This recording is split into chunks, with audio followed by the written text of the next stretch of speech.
ஆரம்பிக்கிறோம். பல நேரம் தேவனோடு தனிப்பட்ட விதத்தில் செலவிடுகிறோம். இதெல்லாமே நாம் ஆண்டவரிடத்திலிருந்து பெற்றுக்கொள்ளுகிற அனுபவங்கள். அப்படி கிருபையை பெற்றுக்கொள்கிறோம், வல்லமையை பெற்றுக்கொள்கிறோம், ஆசீர்வாதங்களை பெற்றுக்கொள்கிறோம், அவருடைய ஞானத்தை பெற்றுக்கொள்கிறோம், விசுவாசத்தை பெற்றுக்கொள்கிறோம். இதெல்லாமே நாம் அவரிடத்திலிருந்து இலவசமாய் பெற்றுக்கொள்கிறோம். இலவசமாய் பெற்றீர்கள், இலவசமாய் கொடுங்கள். அப்போ ஆலயத்துக்கு வருகிறோம், ஏதோ ஒன்று பெற்றுக்கிறோம் இல்லையா? ஏதோ ஒன்று கண்டிப்பாக பெற்றுக்கிறோம். ஜெபிக்கிறோம், அதுலேருந்து ஒன்றை பெற்றுக்கொள்கிறோம். இப்போ தேவனுடைய சேரும் நேரமெல்லாம் நம்ம ஒன்றை பெற்றுக்கொண்டே இருக்கிறோம். ஆனால் இந்த ஆலயத்தை விட்டு வெளியே போன பிறகு, ஜெபத்தை விட்டு வெளியே வந்த பிறகு, ஆண்டவர் அறியாத மனிதர்களை நாம் சந்திக்கிறோம். ஆண்டவரை ஆமாம், அவங்களுக்கு பெற்றுக்கொண்டதை கொடுக்கணும். பெற்றுக்கொண்டதை என்ன கொடுக்கணும்? இலவசமாய் பெற்றீர்கள், ரட்சிப்பை பெற்றுக்கொண்டிருக்க. இலவசம் ரட்சிக்கப்பட்டதுனா கொடுத்தீங்களா? நீங்கள் எத்தனை மைல் தூரம் நடந்தீங்களா? இலவசமாய். என்றைக்கோ 2000 ஆண்டுகளுக்கு முன்பாக தெய்வகுமாரனாகிய கிறிஸ்துடைய மரணத்தை ஒரு மனிதன் விசுவாசிக்கும் போது, அதை நாவினால் அறிக்கை செய்தால் அவன் ரட்சிக்கப்படுகிறான். விசுவாசித்து ஒரு அறிக்கை செய்யும் போது ரட்சிப்பு இலவசமாக கிடைக்கிறது. நம்ம அதுக்காக செய்யலை. இந்த ரட்சிப்பு எவ்வளோ விலையேற பெற்றது? விலை கொடுத்து வாங்க முடியாது. விலை கொடுத்து உலகத்தில் அனைத்து சொத்தும் கொட்டி கொடுத்தாலும், நான் பணக்காரங்க, என்னோட 2 லட்சம் கோடி பணம் இருக்கிறது, இதை கொடுத்து எனக்கு ரட்சிப்பு கொடுத்துரு, என்னை பரலோகத்துக்கு என்னை கொண்டு போயிட்டு நான் கொண்டு போக முடியாது. கொண்டு போக எந்த விலையை கொடுத்து வாங்க முடியாது. பரிசுத்த மாசற்ற குற்றமற்ற ரத்தத்தை சிந்தி அவர் ஜீவனை கொடுத்து நம்ம மீட்டெடுத்து இருக்கிற அந்த மீட்புக்கு ஈடாய் நாம் எதையும் கொடுக்க முடியாது. அதனால ஆண்டவர் நமக்கு இலவசமாக கொடுத்துறாரு. ஹல்லேலூயா. ஒருவனை நீங்க விலை கொடுத்து வாங்க முடியாத ஒரு விலை. ஆகையினாலே ஆண்டவரை இறங்கி இலவசமாக ரட்சிப்பை கொடுத்திருக்கிறார். இந்த ரட்சிப்பை மத்தவங்களுக்கு கொடுக்கணும், ரட்சிப்பை கொடுக்கணும். இப்போ ஆண்டவர் அற்புதமானவர், அதிசயமானவர் என்று எண்ணி வரும் பொழுது நாம் அநேக காரியங்களை பெற்றுக்கொள்கிறோம். ஆனால் கல்வாரி சிலுவை தான் கொடுக்கிறது என்ன என்பது கற்றுக் கொடுக்கிறது. கொடுக்கிறது என்ன என்பதை கற்றுக் கொடுக்கிறவரிடம் தான் கல்வாரி சிலுவை. அடுத்த பகுதி கிறிஸ்துவ வாழ்க்கை நிறைவு பகுதியை நமக்கு நடத்துகிற ஒரு பகுதி தான் கல்வாரி சிலுவை பற்றிய உபதேசங்கள். கெட்டு போகிறவர்களுக்கு அது பைத்தியமாகவும், ரட்சிக்கப்படுகிற நமக்கு அது தெய்வ பலனா இருக்கிறது. அந்த தேவ பலம் பெற்றுக்கொண்ட பிறகுதான் நம்மளால தேவனுக்காய் செயல்பட முடியும். அந்த தேவனுடைய அன்பினால நிறைய முடியும். கடந்த ஒரு ஊழியர் மீட்டிங் நான் போயிருந்தேன். அப்போது ஒரு அமெரிக்க தேசத்திலிருந்து ஒரு ஊழியக்காரர் வந்திருந்தார். ஆனால் அமெரிக்க தேசத்திலேருந்து நம்ம நாட்டுக்கு எத்தனையோ கிறிஸ்தவத்துக்கான மிஷினரிகளும் எவ்வளோ பணம் ஊழியத்துக்காக எவ்வளோ அவங்க செலவு பண்ணியிருக்கிறாங்க. ஆனால் அங்கிருந்து வந்த இன்றைய நிலையில் அந்த ஊழியக்காரர் சொல்லுகிறார், ஒரு காலத்தில் இந்த அமெரிக்க தேசத்திலிருந்து நாங்கள் இந்திய தேசத்துக்கு மிஷினரிகளாக வந்தோம். ஆனால் இப்போ நிலைமை மாறி இருக்கிறது. நீங்கள்லாம் எங்கள் தேசத்துக்கு மிஷினரியாக வரக்கூடிய ஒரு நிலை ஏற்பட்டு இருக்கிறது. ஆலயங்கள் காலியாக இருக்கிறது. வாலிபர்கள் ஆலயத்துக்கு வருகிறதில்ல. வர ஆட்கள் சபைகள் எல்லாம் பெரிய சபையில் 4-5 பேர். அது சிலர் ஓட்டலாக மாற்றப்படுறது, சிலர் வெவ்வேறு கிளப்புகளாய் மாற்றப்படுகிறது. ஆலயங்கள் இப்படியாய் மாறிக்கொண்டு இருக்கிறது. சமீபத்தில் லாஸ் ஏஞ்சல்ஸ்னு ஒரு பெரிய மாநகரம் பாருங்கள். அதில் பெரிய பணக்காரர்கள், பெரிய பெரிய நடிகர்கள், பாலிவுட்டு சம்மந்தப்பட்ட இசையமைப்பாளர், இப்படியெல்லாம் கோடீஸ்வரர்கள் வாழ்கிற மிக பிரம்மாண்ட ஒரு நகரம் பாருங்கள். அதில் ஒரு விருது வழங்க ஒரு விழாவில் ஒருத்தர் கடவுள் இப்படிப்பட்ட தருணத்தை கொடுத்தாரு அப்படின்னு பேசி கொண்டது. அப்புறம் இன்னொருத்தர் வந்தாங்க, கடவுளுக்கு இங்கே என்ன வேலை இருக்குது, கடவுள் எங்கே இருக்கிறாரு, இப்படி அவங்க பேசுகிற. கடவுளே இல்லாத போல எல்லாம் நம்முடைய திறமையினால, எங்கள் உழைப்பினால, எங்கள் ஞானத்தினால கொண்டு வந்தார், எங்கே கடவுள் இருக்கிறாரு, அப்படிப்பட்ட ஒரு அவங்க பேச்சை பேசின ஒரு 24 மணி நேரத்தில் பார்த்தீங்களா, மிக பிரம்மாண்டமான நகரம் எப்படி அது எரிந்து சாம்பலானதுன்னு தெரியல. ஒன்றுமே பண்ண முடியல. எந்த இராணுவத்தாலும் அந்த நகரத்தை கட்டுக்கடங்கா ஒரு தீ. அவங்க அமெரிக்கா தேசத்தில் அவங்க கிட்ட இருக்கிற ஆயுதங்கள், அவங்ககிட்ட இருக்கிற கருவிகள் எல்லாம் யாருக்கிட்ட இல்லை, அப்படி வச்சிருக்காங்க. அப்படி இருந்தும் கூட அவங்களால ஒன்றும் பண்ண முடியல. அதாவது கடவுளே இல்லைன்ற ஒரு நிலைக்கு அமெரிக்க தேசம் போய் கொண்டு இருக்கிறதுனா, ஒரு காலத்தில் அவங்க தான் மிஷினரிகளை அனுப்பினாங்க. அவங்க தான் இதெல்லாம் என்ன காரணம் தெரியுங்களா? இயேசு அற்புதம் செய்கிறவரு, இயேசு கிட்ட வந்தா நல்லா இருக்கும், நல்லா ஆயிடுவீங்கன்ற பிரசங்கம் போதாது. அத வாங்கின்னு போயிடுவாங்க. ஏதோ ஒரு சின்ன டாக்டர்கிட்ட ஊசி போட்டா, எனக்கு வயித்து வலி சரியாச்சு. அதோட ஒரு பீஸ கட்டுனோமா, போயிட்டே இருக்கும். அப்படி போயிட்டே இருப்போம். ஆனால் இயேசு நமக்காய் ஒவ்வொரு சொட்டு ரத்தத்தையும் சிந்திருக்கிறார். ஜீவனை கொடுத்திருக்கிறார். அவருடைய அவர் தேவ சாயலா இருக்கிறதை அவர் துறந்து மனுஷர் சாயலாய் இந்த பாவ மனித சாயலுக்கு இறங்கி நமக்காய் பாடுபட்டு மரித்தார் என்ற அந்த சத்தியம்தான் அவர் நம்மேல் வைத்த அன்பு வெளிப்படுத்தக்கூடியதா இருக்கிறது. ஆலயங்கள் உருவானது, அநேகர் உருவானாங்கள். ஆனாலும் சிலுவை பற்றின செய்தி அங்க கொடுக்கப்படாமல் போனதுதான் மிகப்பெரிய காரணம். தேவனுடைய அன்பை புரிய வைப்பதற்கான சத்தியம் போதிக்கப்படாத போதனால் இன்னைக்கு தேவன் எங்க இருக்கிறார்னு கேட்கிற ஒரு நிலைக்கு அந்த தேசம் தள்ளப்பட்டு இருக்கிறது. ஆனாலும் இன்றைக்கு நம்மலாம் பாக்கியவான்கள். ஹல்லேலூயா. அவர்கள் போல பணக்காரர்கள் இல்லை, பெரிய உலகத்தின் மாநகரத்தில் வாழல, ஒரு சின்ன ஒரு சேரி போல இருக்கிற இந்த கூட்டத்தில் உட்காந்துட்டு இருக்கிறோம். அவர்களுக்கு கிடைக்காத ஒரு பாக்கியம் உனக்கு எனக்கும் கிடைத்திருக்கிறது. ஹல்லேலூயா. நம்மளால சொல்ல முடியும், இயேசு என்ன நேசிக்கிறார். ஹல்லேலூயா. நம்ம பெருசா ஒண்ணு நம்ம கையில இல்லாம இருக்கலாம், ஆனா பெரியவர் என்னோடு கூட இருக்கிறார். ஹல்லேலூயா. அவர் என்னை நேசிக்கிறபடினாலே அதை விட பெரிய காரியங்கள் ஒண்ணுமே இல்லை. எனக்கு எது இருக்கு எது இருக்கு இல்லைன்றதுல என்னுடைய மகிழ்ச்சி இல்லை.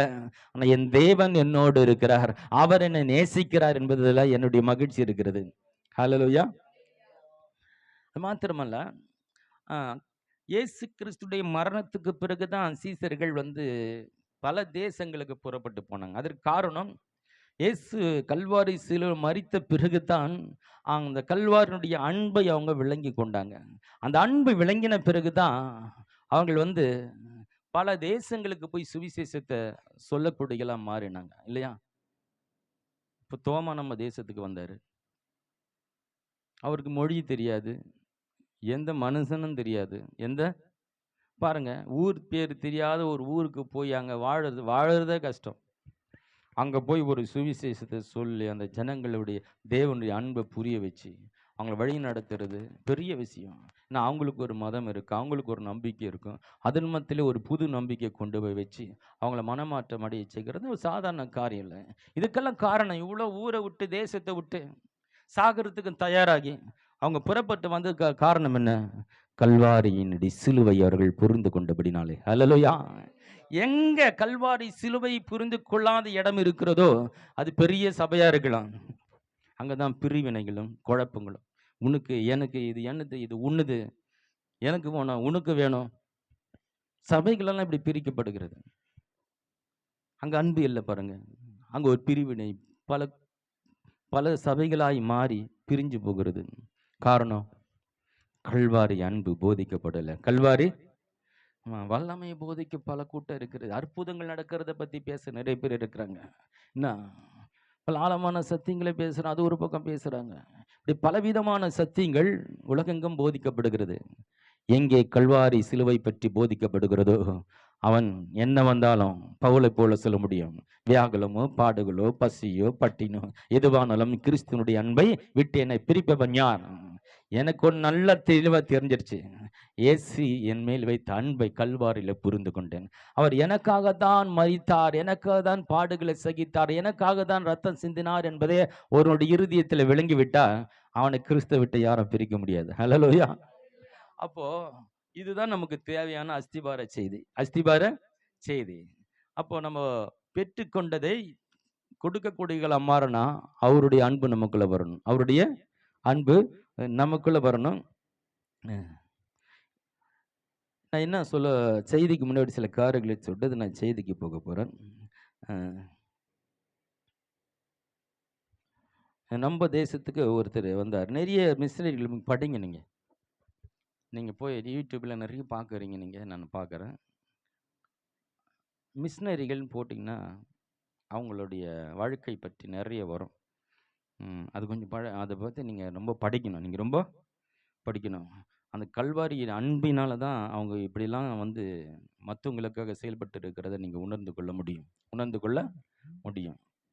நான் சொல்லியிருக்கேன், வில்லியம் கேரின்னு இந்திய தேசத்துக்கு வந்த ஒரு முதல் மிஷனரி. அதுக்கு முன்னாடி வந்த மிஷனரி தோமா. அதுக்கு முன்னாடி ஒரு மிஷனரி வந்தார். அவர் யாரு? சொல்லுங்க. தோமாவுக்கு முன்னாடி ஒரு மிஷினரி வந்தார். ம் இயேசு தான். ஆமா.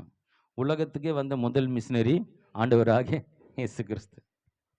அவருடைய சாயலை எல்லாம் துறந்துட்டு, தேவனுடைய சுரூபமா இருக்கிறதா மறந்துட்டு, அப்பா ஒரு திட்டம் வச்சிருக்கிறாரு. அந்த திட்டத்தை என் கையில கொடுத்துருக்கிறாரு. இந்த மனுக்குலம் மீட்படையணும். மனுக்குலம் பாருங்க, அதை புரிஞ்சுக்கிட்டு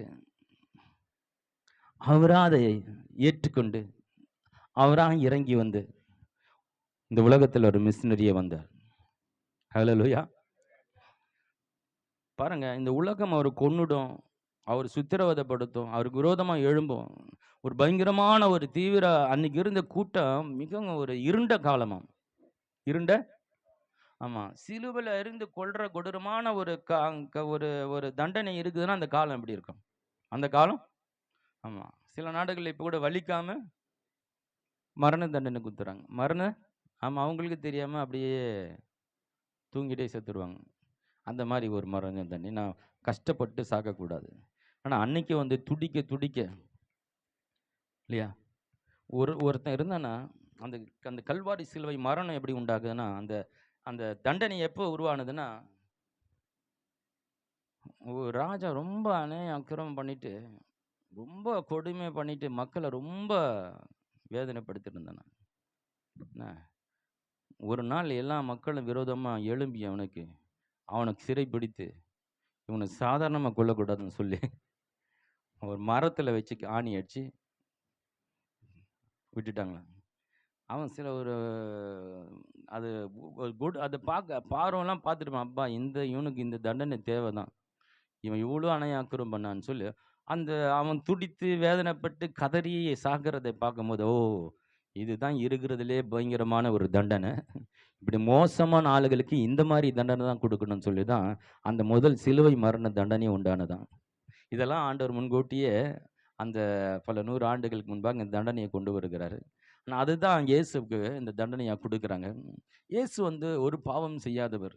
அப்போ ஒரு பாவமும் செய்யாத அவர் தேவனுடைய குமாரன்னு சொன்னா, அவன் அந்த ஆலயத்தை இடிச்சா 3 நாள்ல கட்டுவேன்னு சொன்னான். இந்த மாரி குற்றத்துக்காக இப்படிப்பட்ட ஒரு தண்டனை கொடுக்க முடியும்? குடுத்தாங்க. அப்படின்னா அந்த நாட்டு மக்கள் அந்த சூழல் எப்படி கொடூரமா இருந்திருக்கும். அப்படிப்பட்ட நாட்களிலே தன் குமாரனாகிய இயேசுவை பிதா அனுப்புகிறாருன்னா, இதெல்லாம் என் மகனுக்கு நடப்பிப்பாங்க. அதை அவர் தாங்கிக்கணும். தெரிஞ்சும் அனுப்புகிறார். இயேசு புரிஞ்சும் வருகிறார். ஹலோ, இப்படி எல்லாம் சித்திரவதைப்படுத்துவாங்கன்னு அவர் புரிஞ்சுதான் அனுப்புறாரு. இப்படி எல்லாம் எனக்கு நடக்கணும்னு தெரிஞ்சுட்டு இதெல்லாம் புரிஞ்சுக்கிட்டு தான் வராரு. ஏன் தெரியுமா? என் அப்பாவுடைய திட்டத்துல இந்த மனுக்குலத்துக்கு அவர் மாபெரும் திட்டத்தை வைத்திருக்கிறார். என்னை விட்டா இதை செய்வதற்கு இந்த உலகத்துல வேற யாரும் வாழ முடியாது. ஒரு பாவம் இல்லாத மனிதன் இந்த உலகத்துல கிடையாது. நான் பாவமில்லாதவனாய் பிறந்து வளர்ந்து இந்த பாவத்தில் இருக்கிற மனிதர்களுக்காக என் பரிசுத்த ரத்தத்தை சிந்தி இவளுக்கு பாவ மன்னிப்பை உண்டாக்கினால் ஒழிய மனுக்குலம் அழிந்தே போகிடும். தேவ சாயலால் சிருஷ்டிக்கப்பட்ட மனிதன் அழிந்து போகிறது தேவனுடைய விருப்பம் அல்ல. ஒருவரும் கெட்டு போவது பிதாவுடைய சித்தம் அல்ல. எப்படியால மீட்கப்பட வேண்டும் என்பதற்காக தன்னுடைய குமாரன் அனுப்புகிறார். அந்த குமாரனும் அந்த பிதாவுடைய சித்தத்தை புரிந்து கொள்ள திட்டத்தை புரிந்து கொண்டுகிறாய் மனப்பூர்வமாய் இறங்கி வருகிறார். ஹல்லேலூயா. அவருடைய சித்தம் புரிஞ்சதால நம்ம இன்ட்ரெஸ்டா பண்ண ஆரம்பிச்சிடும். ஹல்லேலூயா. ஒருவேளை அது கஷ்டமா இருக்கும். ஆனா அது பின்னாடி பெரிய ஒரு விளைவை ஏற்படுத்த போகிறது. கோடான கோடி மக்கள் இந்த நரகத்தில் மீட்கப்பட போகிறாங்க. நான் இந்த படுகிற இந்த கஷ்டத்தின் மூலமா இந்த பாடுகள் நிமித்தமா மிகப்பெரிய ஒரு மீட்பு. அதன் பிறகு எனக்கு சிங்காசனத்தில் வலது பாரிசத்தில் ஒரு இடம், உலகத்திலே மேலான நாம எனக்கு கொடுக்கப்பட போகிறது. உயர்வு முன்னாடி இருக்கிறத புரிந்து கொண்டு வராது. இந்த சித்தத்தை செய்வதன் மூலமா எனக்கு ஒரு பெரிய பதவி, எனக்கு ஒரு பெரிய ஒரு நாமம் எனக்கு கிடைக்க போகிறது. அதை காட்டில ஒண்ணுன்னா இந்த மக்கள் எல்லாம் மீட்கப்பட போகிறாங்க. இதெல்லாம் அவர் புரிஞ்சுக்கிட்டு வராரு பாருங்க. அவரு புரிஞ்சுக்கிட்டு வில்லியம் கேரை பத்தி சொன்னேன் இல்லையா?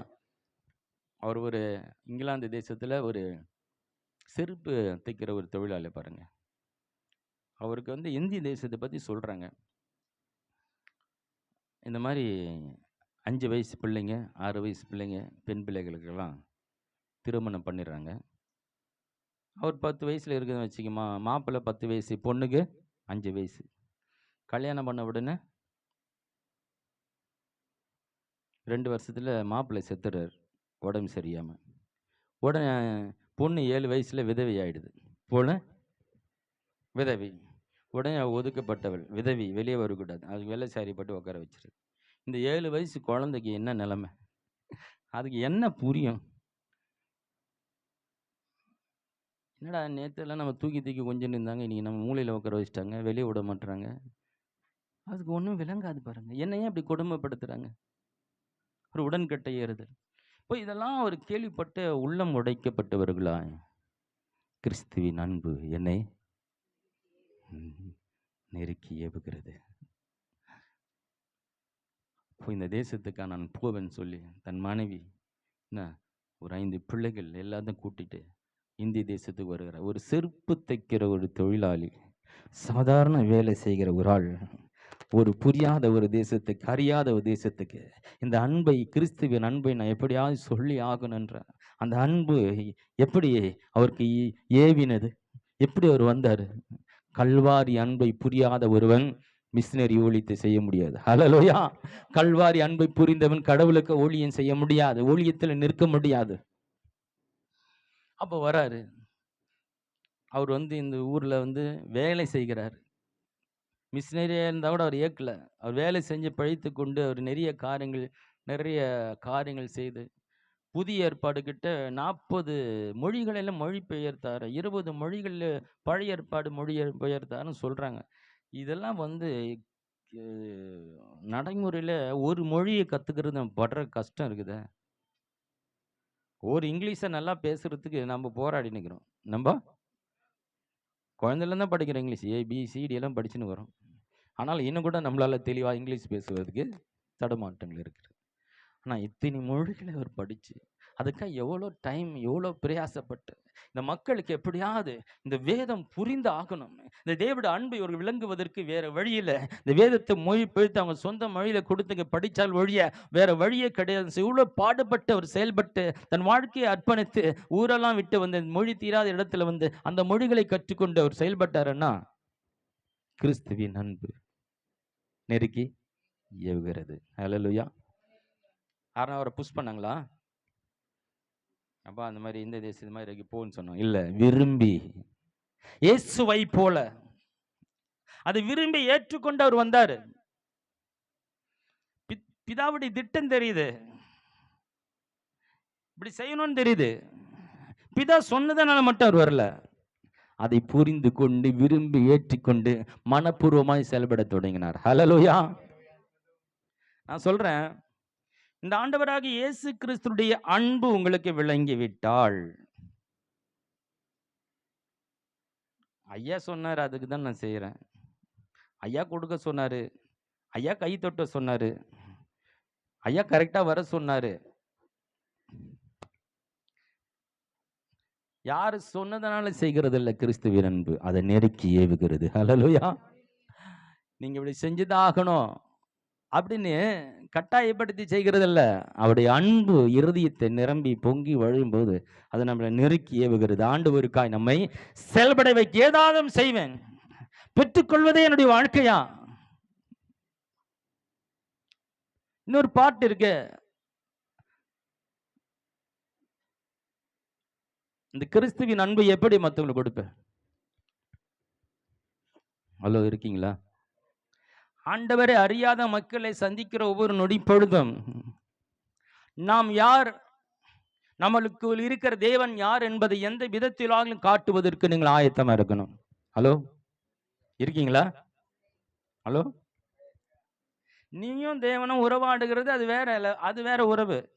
அதிகமா ஜெபத்தில் காத்திருக்கிறது, வேதத்தை வாசிக்கிறது, ஆலயத்து வருது, இதெல்லாம் ஆண்டவரிடத்தில் பெற்றுக்கொள்ளுகிற அனுபவங்களா இருக்கிறது. ஆனால் நீ ஆண்டவர் அறியாத மனிதனை சந்திக்கிற அந்த நேரம் இருக்கிறது, அப்போ தேவனுடைய உள்ளம் அங்க எப்படி இருக்கும்? இவன் ஆண்டவர் அறியாத இருக்கிறான், என்னை பத்தி அவனுக்கு சொல்ல மாட்டியா? இவன் ரட்சிக்கப்படணுமே, ரட்சிக்கப்பட விட்ட நரகத்துக்கு போவனே, எப்படி உனக்குள்ள இருக்கிற தெய்வத்தை அவனுக்கு விளங்க செய்ய போற, எப்படி புரிய வைக்க போற? நீ நல்லவர்னு ருசிக்கிற அந்த அந்த நல்ல தெய்வத்தை அவங்களுக்கு எப்படி புரிய வச்சு அவங்க வாழ்க்கையில விளக்கேத்த போற? அதுதான் கொடுக்கிறது. ஹல்லேலூயா. இலவசமாய் இலவசமாய் சொல்லுங்க, இலவசமா கொடுங்க. கிறிஸ்தவத்துடைய மறுபகுதிக்கு வாங்க. இலவசமாய் கொடுக்க ஆயத்தமா இருக்கேன். சில வசனங்களை நான் சொல்லி நான் கடந்து போகிறேன். 1 பேதுரு புத்தகம் 2ஆம் அதிகாரம் 21வது வசனம்.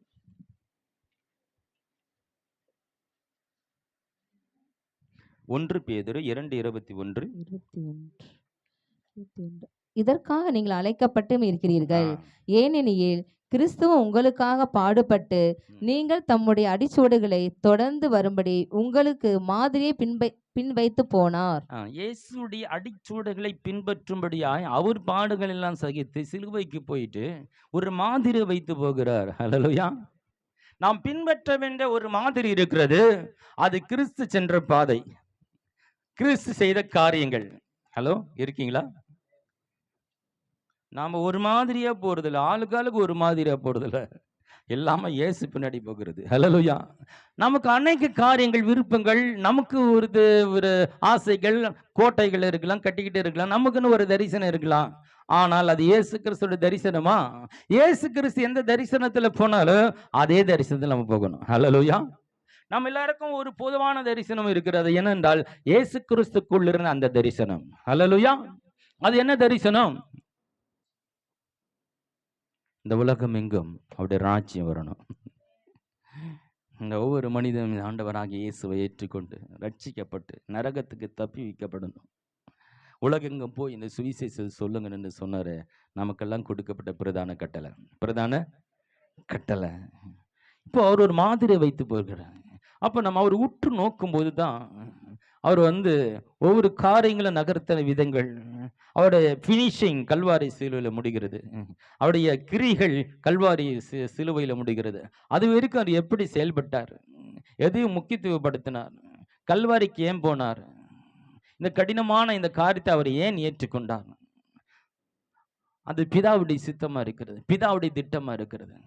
அப்போ அந்த மேன்மையை அவர் புரிந்து கொண்டிருந்தார். இது நான் நடப்பிக்கிறதுனால அதனுடைய பிரதிபலன் என்னன்னு அறிந்திருந்தார். ஹலோ, நீங்க ஆலயத்துக்கு வர்றீங்க இல்லையா, அதுக்கு ஒரு பிரதிபலன் இருக்கு. ஹல்லேலூயா. எது சும்மா வந்துட்டு போக வரல, நமக்கு ஒரு பிரதிபலனை தேவன் கொடுக்கிறார் இல்லையா.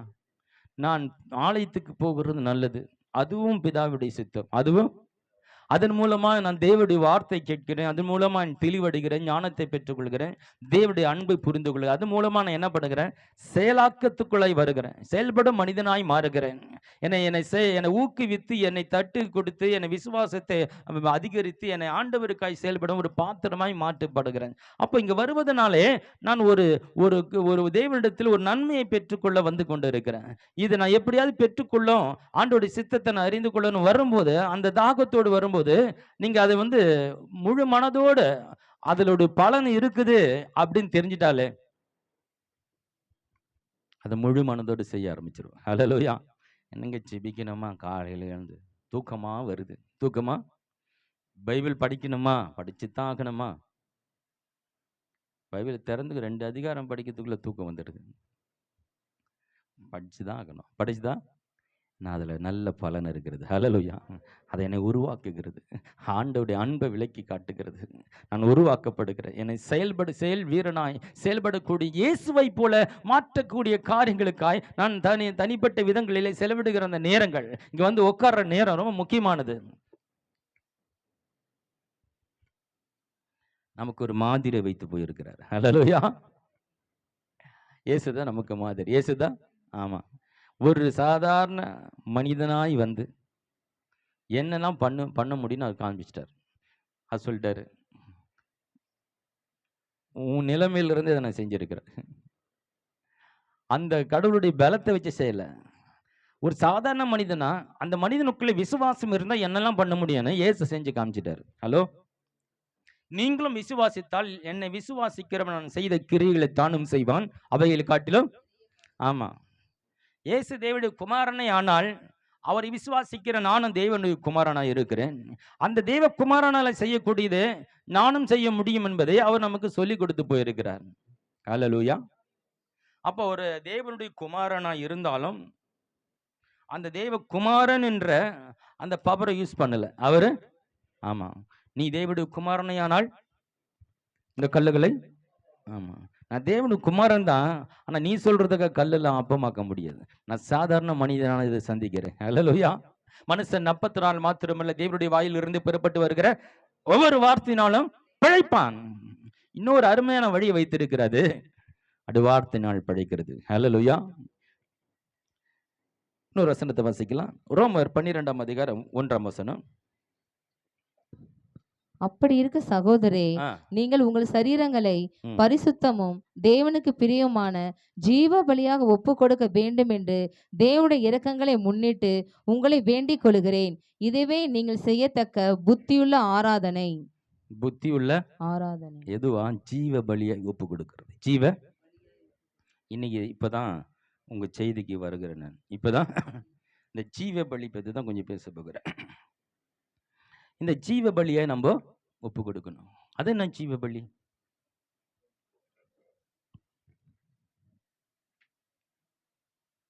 இன்னொரு வசனத்தை வாசித்துட்டு அந்த இதுக்கு பிலிப்பியர் புத்தகம் 2ஆம் அதிகாரம் 6-7 வசனங்களை வாசிக்கலாம்.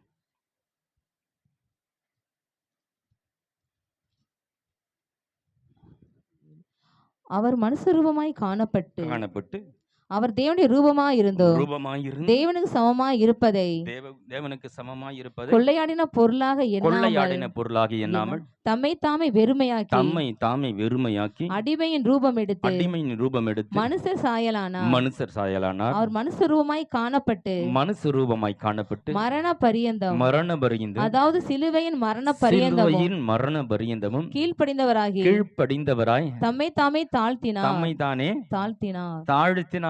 தம்மை தானே. நம்ம கிறிஸ்துவுடைய அடிச்சுவடுகளே மாதிரியை பின்பற்றுகிறோம். அவருடைய மாதிரி என்னன்னா, அவர் எவ்வளோ பெரிய ஆளா இருந்தாலும் அதை நான் யாருன்னு காட்டிக்காம தன்னை தாமே வெறுமையாக்கி அடிமையின் ரூபம் எடுத்து சிலுவையின் மரண பரிந்தும் அவர் கீழ்ப்படிந்தவராகி அவர் தாழ்த்தினார். ஹல்லேலூயா.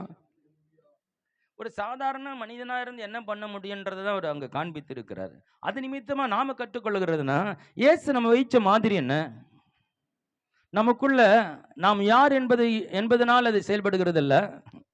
அவர் சாதாரண மனிதனாய்ந்து இதெல்லாம் செய்திருக்கிறார் என்பதை நாம் புரிந்து கொண்டு அந்த மாதிரியை பின்பற்றும் போது நாம் அதை செய்ய முடியும். சரி, இப்ப ஜீவ வழிக்கு வருவோம்.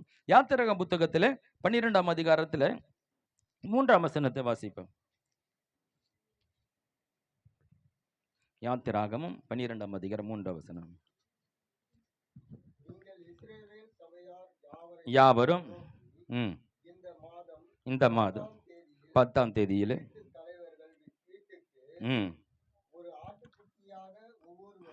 ஒரு ஆட்டுக்குட்டியாக ஒவ்வொருவரும் ஒவ்வொரு ஆட்டுக்குட்டியை தெரிந்து கொள்ள கடவர்கள். இப்போ பஸ்காவின் நாட்களிலே ஆண்டவர் அங்க எகிப்து தேசத்தில் இருக்கும்போது ஆண்டவர் சொல்லுகிற காரியங்கள், ஒரு குடும்பத்துக்கு ஒரு ஆட்டுக்குட்டியை நீங்கள் தெரிந்து கொண்டு அந்த இடத்துக்கு மாத்திரமல்ல, ஒவ்வொரு முறை பலியிடும் போது இவர்கள் ஒரு 10 ஆடு இருக்குதுன்னா அந்த ஆடு என்ன பண்றாங்க, ஒரு பழுதட்ட ஆடை கண்டுபிடித்து அதை தேடி அதை தெரிந்து கொண்டு அதை குறிப்பிட்டு அதை தெரிந்து கொண்டு. ஆட்டுக்கு விருப்பம் இல்லை. ஹலோ, நம்மளை இந்த மாதிரி காவு கொடுக்க தான் இட்டுன்னு போறாங்கன்னு ஆடுக்கு தெரியுமா? இல்லை ஆடு விரும்பி தான் வருதா? தெரியாது. நீங்க தெரிந்து கொள்றீங்க, இந்த ஆடு நல்லா இருக்குது, இது கடவுளுக்கு பலி கொடுத்தா நல்லா இருக்குன்னு சொல்லி. இப்போ ஆடை நீங்க தெரிந்து கொண்டு அது பிடிச்சி வழிகட்டாயமா எடுத்துட்டு வரோம். ஆடு என்ன பலியுடன் கேட்கல, ஆடுக்கு அந்த சத்தியமும் புரியாது. அப்போ வழிகட்டாயமா தெரிந்து கொண்டு அதை கொண்டு என்ன பண்றாங்க, பலியிடுறாங்க. அது மாத்திரம் இல்ல, இன்னொரு விஷயம் இருக்குது. இன்னொரு வசனத்தை வாசிக்கலாம். லேவியராகம புத்தகத்துல 1ஆம் அதிகாரத்துல 1 ஒரு 9 வசனங்களை வாசிக்கலாம். கர்த்தர் ஆசாரிப்பு கூடாரத்திலிருந்து மோசேயை கூப்பிட்டு அவனை நோக்கி, நீ இஸ்ரவேல் புத்திரனிடத்தில் சொல்ல வேண்டியது என்னவென்றால், உங்களில் ஒருவன் கர்த்தருக்கு பலி செலுத்த வந்தால் மாட்டு மந்தையிலாவது ஆட்டு மந்தையிலாவது ஒரு மிருகத்தை தெரிந்தெடுத்து பலி செலுத்த வேண்டும். அவன் செலுத்துவது மாட்டு மந்தையிலிருந்து எடுக்கப்பட்ட சர்வாங்க தகன பலியானால் அவன் பழுதற்ற ஒரு காளையை செலுத்துவானாக. கர்த்தருடைய சந்நிதியில் தான் அங்கீகரிக்கப்படும்படி அவன் அதை ஆசாரிப்பு கூடார வாசலில் கொண்டு வந்து, அது தன் பாவ நிவர்த்திக்கென்று அங்கீகரிக்கப்படும்படி தன் கையை அதன் தலையின் மேல் வைத்து கர்த்தருடைய சந்நிதியில் அந்த காளையை கொல்ல கடவன். அப்பொழுது ஆரோனின் குமாரனாகிய ஆசாரியர்கள் அதன் இரத்தத்தை எடுத்து அதை ஆசாரிப்பு கூடார வாசலில் இருக்கிற பலிபீடத்தின் மேல் சுற்றியும் தெளிக்க கடவர்கள். பின்பு அவன் அந்த சர்வாங்க தகன பலியை தோல் உரித்து அதை சந்து சந்தாக துண்டிக்க கடவன். அப்பொழுது ஆசாரியனாகிய ஆரோனின் குமாரர் பலிபீடத்தின் மேல் அக்கினியை போட்டு அக்கினியின் மேல் கட்டைகளை அடுக்கி அவன் குமாரராகிய ஆசாரியர்கள் துண்டங்களையும் தலையும் கொழுப்பையும் பலிபீடத்திலுள்ள அக்கினியில் இருக்கிற கட்டைகளின் மேல் அடுக்கி வைக்க கடவர்கள். அதில் குடல்களையும் தொடைகளையும் அவன் தண்ணீரால் கழுவானாக. அவையெல்லாம் ஆசாரியன் பலிபீடத்தின் மேல் சர்வாங்க தகன பலியாக தகனிக்க கடவன். இது கர்த்தருக்கு சுகந்த வாசனையான தகன பலி. நல்லா கவனிச்சிக்கிங்க. ஒரு ஆட்டை தெரிந்து கொண்டு அதை ஆசரிப்பு கூடார வாசலில் வைத்து அந்த பாவ மனிதன் மேலே கரங்களை வைத்து அந்த பாவத்தை அதன் மேலே செலுத்தி அந்த ஆட்டையோ மாட்டையோ கொன்று அது மரித்த பிறகு அதோட குடல்கள் மற்ற பாகங்கள்லாம் பிரித்து அதை அலசி அதை ஒரு பலிப்பிடத்தில் நெருப்பில் வைத்து சுட்டரிப்பாங்க. இதுதான் பலி செலுத்துகிற இடம். பலி செலுத்தும் ஒரு முறை. அதாவது ஆடுக்கு விருப்பங்கு தான் தெரியாது. ஆடுக்கு பிடிச்சிட்டு அதை செத்த பிறகு தான் அந்த பலியிடுறாங்க. அது ஜீவ பலின்றது வேற. ஹலோ, கொன்ற பிறகு அந்த பலிபீடத்தில் வைக்கிறது அது ஜீவ பலி இல்ல. உயிரோடு கொண்டு போய் அந்த பலிபீடத்தில் வைக்கிறது தான் ஜீவ பலி. ஜீவ பலி. இப்போ ஆட்டுக்கு விருப்பங்குதான் தெரியாது. ஒரு மனிதன் ஆசாரிய குடும்பத்தில் பிறந்ததினாலே அவங்களுக்கு ஒரு வேலையை வச்சுட்டு ஆண்டவர், லேவி கோத்திரத்தில் பிறந்தவன் நீங்க எந்த வேலையும் செய்யக்கூடாது. என்ன பண்ணும்? ஆசரிப்பு கூடார வேலை தான் செய்யணும். ஆசரிப்பு, ஆமா, அங்க தினந்தோறும் ஆடு மாடை வெட்டுறதுதான் வேலை. ஆடு மாடு ரத்த ஆற ஓடுன்னு இருக்கு. இது எத்தனை ஆசாரியர்கள் பிடிச்சிருக்குன்னு தெரியாது. எத்தனை ஆசாரியர்கள் விரும்பி செய்தாங்கன்னு தெரியாது. இன்னும் இந்த வேலை இது ஆசாரிய குடும்பத்துல நான் பிறந்துட்டேனே, தினந்தோறும் ஆடு மாடை வெட்டுற வேலையா எனக்கு, தினமும் ரத்தத்தை பார்க்குற வேலையா இன்னும் கூட நினைச்சிருக்கலாம். அப்போ அந்த ஆசாரியன் செய்கிற வேலையா இருக்கட்டும், அந்த பலியா இருக்கட்டும், இது ரெண்டுமே எப்படிப்பட்ட காரியமா இருக்கிறது? அவர்கள் முழுவதுமா இதை விரும்பி அதை ஆசைப்பட்டு முழுமாய் ஒப்பு கொடுத்து செஞ்சாங்களாம் பார்த்தா இல்ல. இந்த பலியம் ஒரு ஜீவ பலியாக அல்ல. அதை கொன்று ரத்தம் எல்லாம் சிந்தப்பட்ட பிறகு பலிபீடத்தில் கொண்டு இங்க என்ன பண்றது? சேர்க்கப்படுகிறது. இப்ப வாசிக்கலாம் ரோமர் 12:1. அப்படி இருக்க சகோதரே, நீங்கள் உங்கள் சரீரங்களை பரிசுத்தமும் தேவனுக்கு பிரியமான ஜீவ பலியாக ஒப்பு கொடுக்க வேண்டும் என்று தேவனுடைய இரக்கங்களை முன்னிட்டு உங்களை வேண்டிக் கொள்கிறேன். இதுவே நீங்கள் செய்யத்தக்க புத்தியுள்ள ஆராதனை. நாம முழுவதுமாய் பலிபீடத்துல உயிரோடு அங்க கொண்டு போய் பலிபீடத்துல வைக்கிறது. ஹல்லேலூயா. இயேசுவும் ஜீவ பலியாகத்தான் அங்க போனாரு. ஹலோ, தேவனுடைய பலிபீடத்திற்கு அவர் மரித்து கொண்டு போய் அங்க சேர்க்கல, உயிருள்ள பலியாய். அப்படின்னு என்ன அர்த்தம்? தான் விரும்பி, தான் ஏற்றுக்கொண்டு, தான் புரிந்து கொண்டு அப்படிதான் அங்க போக முடியும். ஒரு ஆடு தானாக போய் பலிபீடத்துல போய் படுத்துக்கொள்ள முடியாது. ஹலோ, அப்படி படுத்துக் கொள்கிறது அந்த ஆடுக்கு இந்த பலி புரிஞ்சிருக்கு. இந்த பலியினுடைய முக்கியம் புரிஞ்சிருக்கு. நான் இதன் மேல் படுத்துக்கொண்டு நான் மரிப்பதன் மூலமாக இந்த மனிதனுக்கு பாவ மன்னிப்பு கிடைக்க போகிறது புரிந்து கொண்டால் ஒழிய தானாக போய் இது பலிபீடத்துல உயிருள்ள பலியாக முடியாது. அப்படி இந்த உயிருள்ள பலியாக அது புரிஞ்சிருக்கணும். அந்த ஆடுக்கு புரியாது. ஆனா நீ நானும் புரிந்து கொள்ள முடியும். ஹல்லேலூயா. நான் செய்கிற வேலையினுடைய மேன்மை என்ன? இயேசு புரிந்திருந்தார். பிதாவுடைய சித்தத்தை அறிந்திருந்தார். நான் இறங்கி இந்த பூமியில இந்த மனுக்குலத்துக்காக இந்த கல்வாரி சிலுவையில் மரிக்கிறது மூலமாக இந்த உலகம் ரட்சிக்கப்பட போகிறது அந்த தேவ சித்தத்தை அவர் உள்வாங்கி கொண்டு புரிந்து கொண்டு, அது கடினமா இருந்தாலும், அது பாடுகள் நிறைந்ததா இருந்தாலும், எங்க அப்பாவுடைய சித்தத்தை நான் நிறைவேற்றுவேன்.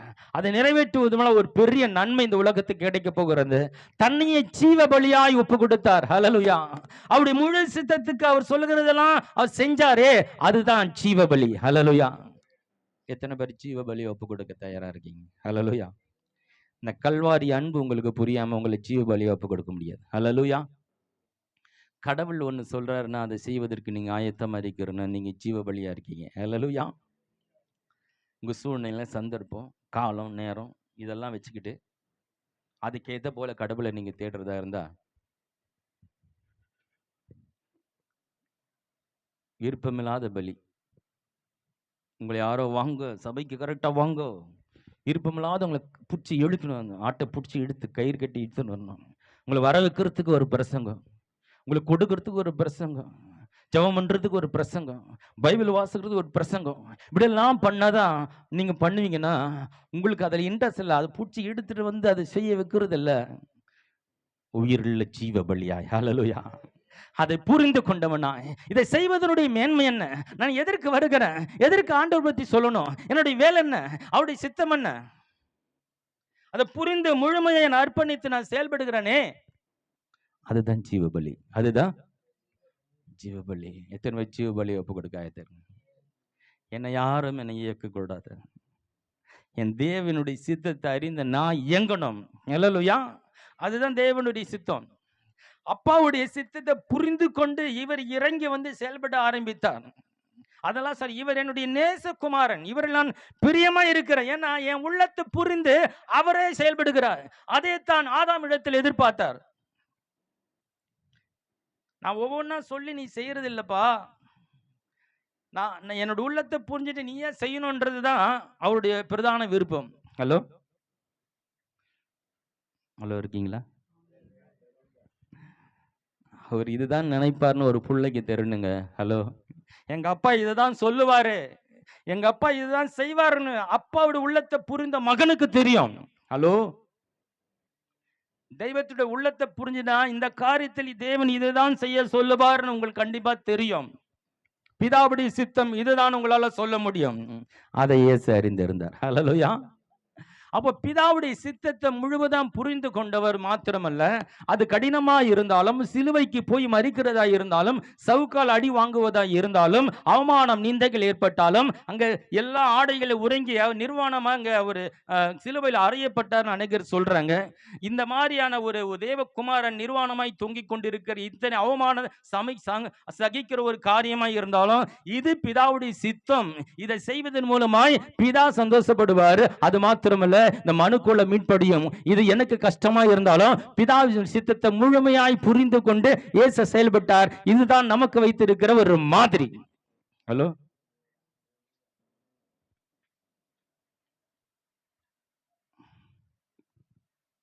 அவரை புரிஞ்சுக்கிண்டு அவர் விருப்பத்தை நாமளே செயல்படுறது ஜீவபலி. ஹல்லேலூயா. அவரை புரிஞ்சுக்கணும்னா கொஞ்சம் டைம் செலவுப்படணும். ஹலோ, ஆலயத்துக்கு வாஞ்சியா வரணும். இன்னைக்கு கர்த்தர் என்னோட என்ன பேச போறாரு, ஒரு வேதத்திலிருந்து எனக்கு என்ன புரிய வைக்க போறீங்க. நம்ம எவ்வளவா தாகமா அவருடைய வார்த்தையிலிருந்து வெளிப்பாடுகளை பெற்றுக் கொண்டு வருகிறோமோ அவ்வளவாய் நம்முடைய ஜீவியம் மாற்றப்படும், அவ்வளவாய் நம் கர்த்தருடைய நெருங்கும். எவ்வளவு நெருங்குறோமோ அவ்வளவாய் நாம் கர்த்தருடைய அன்பினால் நிறையப்பட்டவர்களா நம்ம அடுத்த பகுதிக்கு போயிடுவோம். என்னது? இலவசமாய் பெற்றுக்கொண்டோம், இலவசமாய் எப்படி கொடுப்பது, எப்படி கொடுப்பது. கொடுக்கறது வெறும் பணம் கொடுக்கறது மட்டும் இல்லை, கொடுக்கறதுல நிறைய இருக்கு. ஒரு அன்பை கொடுக்கலாம், நேரத்தை கொடுக்கலாம், கொஞ்ச நேரம் ஒருத்தரோட உட்காந்து ஸ்பெண்ட் பண்ணி பேசலாம், கொஞ்ச நேரம் அவங்க கிட்ட கொஞ்ச நேரம் பேசி அவங்களுடைய பாரங்களை கேள்விப்படல் பேசலாம். நம்ம அவங்க கூட உட்காந்து கொஞ்ச நேரம் அவங்க பிரச்சனை கேட்டாலே நம்ம சொல்றதை கொஞ்சமாக தான் கேட்பாங்க. ஹலோ, நீ அரை மணி நேரம் அவங்க பிரச்சனைலாம் உட்காந்து பொறுமையாக கேட்டேன்னா நீ ஒரு 5 நிமிஷம் பேசினா அதை அவங்க கேட்பாங்க. ஏன்னா இவ்வளோ நேரம் கேட்டாங்களே, நம்ம அவங்க சொல்கிறது கேட்கணுன்ற ஒரு தன்மை இருக்குல்ல, கேட்பாங்க. ஒரு 5 நிமிஷத்தில் நீ கர்த்தருடைய அன்பை கொடுத்து சொல்லிடலாம். ஹல்லேலூயா. அதில் உங்களுக்கு சின்ன சாட்சியை சொல்லி உங்கள் வாழ்க்கையில் செய்த அற்புதத்தை சொல்லி அவங்களை கிறிஸ்துவுக்குள்ள வழி நடத்தலாம். எப்படியாவது ஆத்மா அந்த தேவனுடைய அன்பு அறிந்து கொள்ள வேண்டுமே. ஹல்லேலூயா. இலவசமாய் பெற்றீர்கள். உங்கள் வாழ்க்கையில் 2 பாட்டு இருக்கு. ஒன்று பெற்றுக்கொள்வது, இன்னொன்று கொடுப்பது. பெற்றுக்கொள்ளாமல் கொடுக்க முடியாது, பெற்றுக்கொள்கிறத பெற்றுக்கொள்ளுங்க. முதலாவது அவருடைய அன்பை இருதயத்தை நிறைத்து கொள்ளுங்க. அவருடைய அன்பை பெற்றுக்கொள்ளுங்க. அவருடைய சித்தத்தை புரிந்து கொள்ளுங்க. நோக்கத்தை புரிந்து கொள்ளுங்க. அதெல்லாம் பெற்றுக்கொண்டு அதை மனிதனுக்குள்ள செலுத்தணும். ஹல்லேலூயா, ஹல்லேலூயா. ஜீவ பலியாய் தீத்து புத்தகம் 2ஆம் அதிகாரம் 14வது வசனத்தை வாசிக்கலாம்.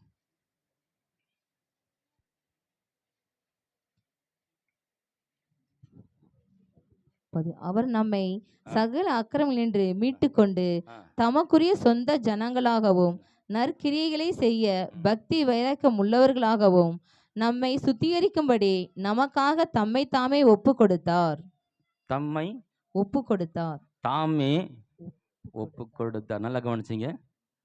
இயேசு பிதா அனுப்பியிருந்தாலும், பிதாவுடைய சித்தத்தை அறிந்தாலும், ஆனால் அவர் தம்மை தாமே ஒப்பு கொடுத்தார்.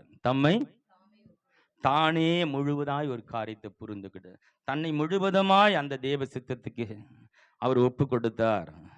யாரும் அவங்கள அதை வழி நடத்தலை, யாரும் சொல்லலை இது முக்கியம் இதை செய்யன்னு சொல்லலை. அப்போ எந்த அளவுக்கு பிதாவுடைய சித்தம் முக்கியம் என்பதை அவர் அறிந்திருந்தால் தம்மை தாமே முன் வந்து ஒப்பு கொடுத்தார். ஹலோ, எத்தனை பேர் முன் வந்து ஒப்பு கொடுக்க போறீங்க?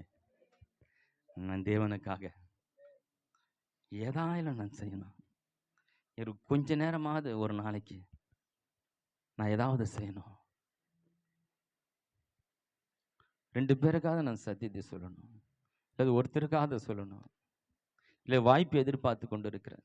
யாரோடு தனியாக பேசுறது ஒரு வாய்ப்பு கிடைக்குமா? அவங்களிடத்துல நான் அன்பை சொல்லணும், அவங்ககிட்ட அன்பை சொல்லணும். இல்லை என் வாழ்க்கையில் நான் ரொம்ப நாளாக கிறிஸ்தவனாகிறது சொல்கிற தைரியம் கிடையாது, சொல்ல மாட்டேன். நம்ம சொன்ன எதனா நினைப்பாங்களோ. ஆனால் அது சொல்ல ஆரம்பித்த பிறகு தான் தேவன் கிரியை செய்கிறத பார்க்க ஆரம்பித்தேன். அதாவது சுவிசேஷம் சொல்றது மூலமா தேவன் செயல்படுகிறத என் வாழ்க்கையில் பார்க்க ஆரம்பித்து எனக்கு ரொம்ப சந்தோஷமாயிடுச்சு. இவ்வளோ நாளாக நான் அதை செய்யாமல் விட்டுட்டேன்னு. ஆண்டவர் பற்றி ஒரு மனிதரிடத்துல பேசும்போது அங்கே தேவன் வந்து நிற்கிறார் என்பதை நான் அப்போ தான் புரிஞ்சுக்கிட்டேன். அதுக்காக ஆண்டவர் செயல்படுகிறத நான் பார்க்க ஆரம்பித்தேன். நம்ம இவ்வளோ நாளாக கிறிஸ்தவனாக இருந்தோம், யாருக்கிட்டும் போய் ஆண்டவரை பற்றி சொன்னதே இல்லையே, அப்படியே காலத்தை ஓட்டிகிட்டு இருந்தோம். ஆனால் சொல்ல ஆரம்பித்த பிறகு தான் ஒரு தனிமை கிடைச்சிது. கொஞ்ச நேரம் பேச ஆரம்பித்த பிறகு தான் ஒரு ஆத்மா ரட்சிக்கப்பட்டது. அந்த ஆத்மா ரட்சிக்கப்பட்ட பிறகு நான் யோசிக்க ஆரம்பித்தேன், இவ்வளோ நாள் என் காலத்தை நான் வீணடிச்சிட்டேன்னு, இவ்வளோ நாள் வந்து யாருக்கும் சொல்லாமல் விட்டுட்டேன். அப்படி சொல்கிறதுல ஒரு ஆர்வம் வந்தது, சொல்ல ஆரம்பித்தேன். சொல்ல சொல்ல ஆண்டவர் கிரியேட் பண்ணுறதை ஆரம்பித்தார். அப்போ இலவசமாய் பெற்றீர்கள் கொடுக்கறது என்னன்னு புரிஞ்சுக்கிறது கொஞ்சம் நாள் பிடிச்சது. எனக்கு இப்படிப்பட்ட செய்தி எனக்கு யாரும் சொல்லிக் கொடுக்கல. ஹல்லேலூயா. இப்படிப்பட்ட சக்தி எனக்கு போதித்து இருந்தால் நான் அப்பயே இப்போ தைரியமாக எல்லாருக்கும் சொல்ல ஆரம்பிச்சிட்டேன். சுவிசேஷம் எப்படி சொல்லணும், எங்கே சொல்லணும், எப்படி சொல்லணும், ஏன் சொல்லணும், அதெல்லாம் எனக்கு கற்றுக் கொடுக்கல. வல்லமை கூட்டங்கள், முகாம்கள், இதெல்லாம் போகாத கூட்டம், அதெல்லாம் போனாலும் இதை பற்றி சொல்லலை. கிறிஸ்துவின் அன்பு நம்மை நெருக்கி ஏவுகிறது பற்றி பேசலை. ஹல்லேலூயா.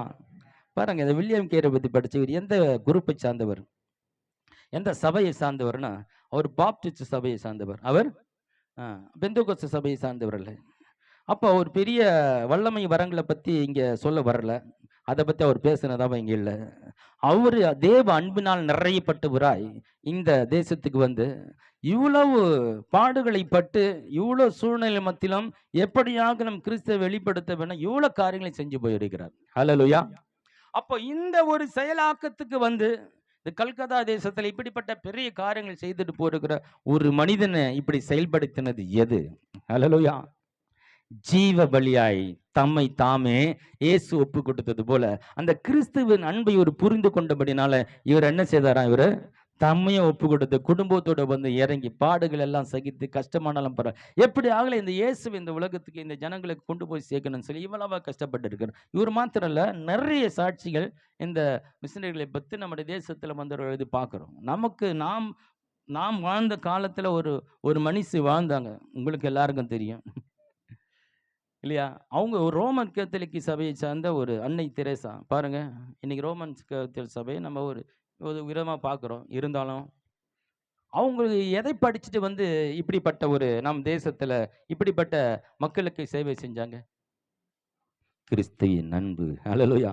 அவங்களுக்கு எது புரிஞ்சுதோ இல்லையோ, ஒண்ணு புரிஞ்சுது. இயேசு இந்த உலகத்தில் மக்களை ரட்சிக்கும்படியா வந்திருக்கிறார். ஹல்லேலூயா. அவருடைய அன்பினால் நிறைந்தவராய் நான் ஏதாகிலும் செய்ய முடியுமான்னு நினைச்சுதான் இப்படிப்பட்ட குஷ்டரோகிகளுக்கு மருத்துவத்தை செய்கிறது, அப்படிப்பட்ட ஆதரவற்ற பிள்ளைகளுக்கு உதவி செய்கிறது. அதுல எப்படியாகலும் எனக்குள்ள இருக்கிற இயேசு அன்பானவர் என்பதை ஏதோ ஒரு வழியில காட்டணும்னு சொல்லி அவங்க தேர்ந்தெடுத்த அந்த ஒரு வழியை கண்டுபிடிச்சு அதுல முழுவதமாய் அவங்க என்ன பண்ணாங்க, திருமணம் கூட செஞ்சுக்கலாம அப்படி முழுவதுமா என்ன பண்ணாங்க, கடவுளுக்காக செயல்பட்டாங்களா. சொன்னாரு, இந்த மாதிரி அன்னைக்கு இருந்த ஒரு பிரதம மந்திரி கிட்ட இந்த மாதிரி இவங்க இது மாதிரி எல்லாரையும் கிறிஸ்டியனா மாத்திருக்கிறாங்க. இவங்க நம்ம தேசத்தை வேற தேசத்துல நம்ம மக்கள் எல்லாம் கிறிஸ்டியனா மாத்திருக்கிறாங்க. நீங்க இவங்களுக்கு இவங்களை அரெஸ்ட் பண்ணணும். அவர் சரி இவங்க என்னதான் பண்றான் பார்க்கலான்ட்டு இவர் செக் பண்றதுக்கு வந்தாங்களாம். செக் வந்துட்டு பார்த்தா இவங்க இந்த குஷ்டரோகி பயங்கரமான குஷ்டரோகிலாம் பார்த்தோன்னா அங்கங்கே காயங்கள் இருக்கும், ரத்தம் இருக்கும், கையெல்லாம் சுருங்கி இருக்கும், காது சுருங்கி பார்க்கறது அருவருப்பாங்க. அவங்கள உக்காஞ்சி அவங்க கழுவிட்டு துடைச்சிட்டு இருந்தாங்க. இதை பார்த்து அவர் சொன்னாரா, இவங்கள போய் அரெஸ்ட் பண்ண சொல்றீங்க, நீ இதை செய்ய, நீ இதை உன்னால செய்ய முடியுமா, நீ இதை செய்ய, அவங்கள அரெஸ்ட் பண்றேன்னு. பாருங்களேன், அவங்க உள்ளெல்லாம் உடைக்கப்படுகிறது.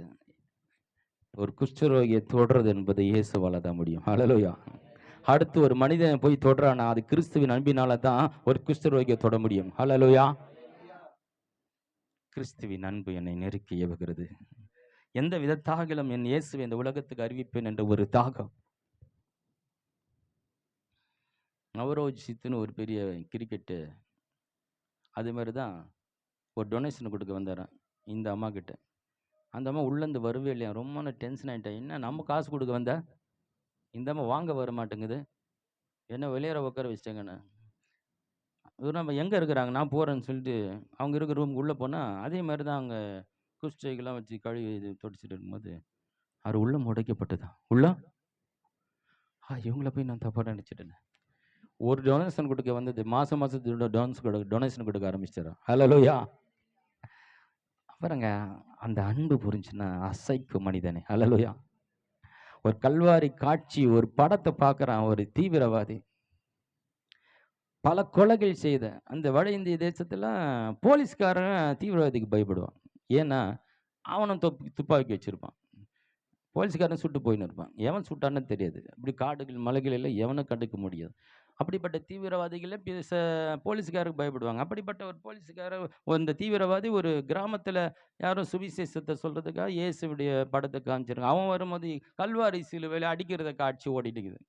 அந்த பக்கம் வரும்போது அவன் பார்க்குறான், என்ன இது, இந்த ஆளை போட்டு இத்தனை அடி அடிக்கிறீங்களே, இவர் என்னத்தை தப்பு பண்ணார், இவர் யார் அப்படின்னு இவர் போய் கேட்குறாரு. அப்போ அங்கே படம் காட்டுறாங்களா, அங்கே போய் கேளுங்க. அவங்க சொன்னாங்க, இவர் தான் இயேசு, உலக ரட்சகர், உன்னுடைய பாவத்துக்காக என்னுடைய பாவத்துக்காக இந்த பாடலை அவர் சகித்து கொண்டு இருக்கிறார். சொன்னோன்னா அவருக்கு புரியலையா, நான் தான் என் சாமிக்கு பலி கொடுக்குறேன், நான் தான் உயிர் கொடுக்குறேன், இவர் உயிர் கொடுத்தாரா. பாருங்க, இந்த ஒரு சின்ன காட்சி அந்த கொலைகார அந்த தீவிரவாதியுடைய உள்ளத்தை உடைச்சி மாத்திடுச்சு. ஒரு கல்வாரி காட்சி ஒரு மனிதனை மாற்றுமா, மாட்டுகிறது. ஹல்லேலூயா. வேதம் சொல்கிறேன், சொல்லப்படாவிட்டால் எப்படி கேட்பாங்க, கேட்காவிட்டா எப்படி விசுவாசிப்பான், விசுவாசிக்க விட்டால் எப்படி ரட்சிக்கப்படுவான். எங்கேருந்து ஆரம்பிக்கிறது, நீ சொல்றதுல இருந்து ஆரம்பிக்குது. ஹல்லேலூயா. நம்ம என்ன நினைக்கிறோம், நம்ம சொன்னா இவனை கேட்பானா, நான் சொன்ன ஒருத்தன் கேட்டு ரட்சிக்கப்பட்டனா நீங்க சொன்னாலும் கேட்பாங்க. ஹல்லேலூயா. அதாவது சொல்ற உனக்குள்ள ஒன்றும் இல்லை, நீ சொல்லுகிற சுவிசேஷத்தில் வல்லமை இருக்கிறது, அந்த சுவிசேஷத்தில் ஒரு ஜீவன் இருக்கிறது, அந்த சுவிசேஷத்தில் ஒரு சத்தியம் இருக்கிறது, அந்த சத்தியம் அந்த மனிதனை விடுதலாக்க வல்லமை உள்ளதா இருக்கிறது. ஹல்லேலூயா. நீ பெரிய ஆளு, படிச்சிருக்கிற, நல்லா பேச தெரியும், பாட தெரியும், நீ அழகா இருக்கிற, அதனால நீ சொல்றதுனால ஒருத்தர் ரட்சிக்கப்பட போகிறது இல்லை. ஆனால் நீ சொல்லுகிற விஷயத்துல அதுல ஒரு சத்தியம் இருக்கிறது, அதுல ஒரு பவர் இருக்கிறது. இயேசு கிறிஸ்து உனக்காய் உலகத்துல மரித்த ரட்சகர், உன்னை மீட்கும்படியா இந்த உலகத்துல வந்த ஒரு தெய்வம். இந்த வார்த்தைக்கு பவர் இருக்குங்க. ஹல்லேலூயா. கிறிஸ்துவின் அன்பு நெருக்கி ஏவுகிறது. இயேசு தம்மை தாமே ஜீவ பலியாய் ஒப்பு கொடுத்தார். நீங்கள் உங்களுக்கு ஜீவ பலியை ஒப்பு கொடுக்கணும். கர்த்தருடைய எந்த காரியமானாலும் விருப்பத்தோடு செய்வேன், முழு மனதோடு செய்வேன், ஓடி வந்து செய்வேன். என்னை யாரை புஷ் பண்ணி இதை செய்யுங்க, கொடுங்க, ஜெபம் பண்ணுங்க, சீக்கிரம் வாங்க, அப்படி பண்ணுங்க, இப்படி பண்ணுங்கன்றதுல அவருடைய சித்தத்தை அறிந்தவனா, இது என்னுடைய செய்ய வேண்டிய என்னுடைய பொறுப்பு என்ன, இதை நான் எப்படி செய்யணும், எவ்வளவு அழகா செய்யணும், நேர்த்தியா செய்யணும், எனக்கு கொடுக்கப்பட்ட வேலை என்ன புரிஞ்சுக்கிட்டு அது மன விருப்பத்தோடு வாஞ்சியா தாகமா இயேசுவை போல ஜீவ பலியாய் நம்ம ஒப்பு கொடுக்கணும். ஹல்லேலூயா. விருப்பமில்லாத ஆடை பிடிச்சிட்டு வந்து, விருப்பமில்லாத ஆசாரிய குடும்பத்துல பிறந்ததுனால, ஐயோ நம்ம வந்துட்டோமே, என்னடா பண்றது, வேற வேலையும் செய்ய முடியாது, பாஸ்டருக்கு பிள்ளையா பிறந்துட்டோமே, நம்ம பாஸ்டரா தான் ஆகணுமா, இப்படிலாம் சில பிள்ளைங்க நினைக்கிறாங்க. சிலர் பாஸ்டர் ஆகாது ஓடிடுறாங்க. என்ன பாஸ்டர் அப்ப சபையில் இருந்ததுனால அவங்க சபை வேலையை செய்ய வேண்டியது ஆயிடுச்சேன்னு அப்படி யோசிக்கிறாங்க. ஆனால் நாம் பழைய ஏற்பாட்டு காலத்தில் இல்லை, புதிய ஏற்பாட்டு காலத்தில் இருக்கிறோம். ஹல்லேலூயா.